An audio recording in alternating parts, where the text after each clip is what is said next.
স্বরচিত প্রিয়তম কাব্যগ্রন্থের পত্র নং ২৫।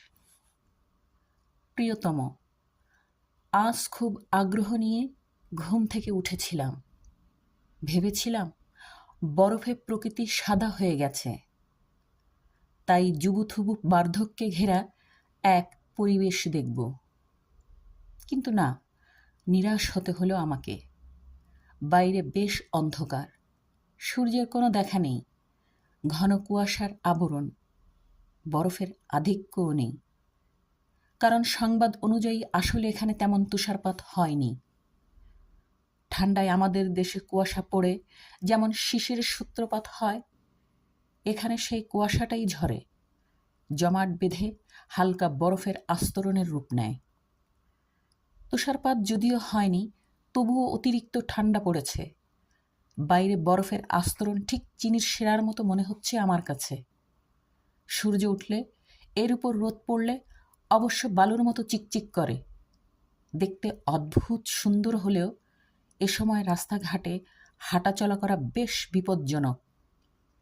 কারণ এই বরফের উপর দিয়ে চলাচল করলে অনেক সময় পিছলে যেতে হয়। আর কপাল খারাপ হলে এই নরম জিনিসের চরম আঘাতে শরীরের হাড়গোড় ভেঙে যাওয়ার মতো ঘটনাও ঘটে।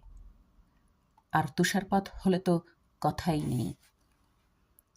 সেগুলো জমাট বেঁধে আরও দীর্ঘস্থায়ী প্রতিবন্ধকতা সৃষ্টি করে।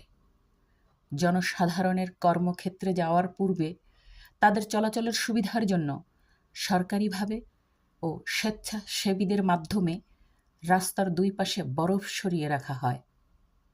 অতঃপর তার উপর দিয়ে পর্যাপ্ত পরিমাণ লবণ ছিটিয়ে দেওয়া হয়, যাতে বরফ সহজে গলে যায় এবং তার পিচ্ছিলতা দূর হয়।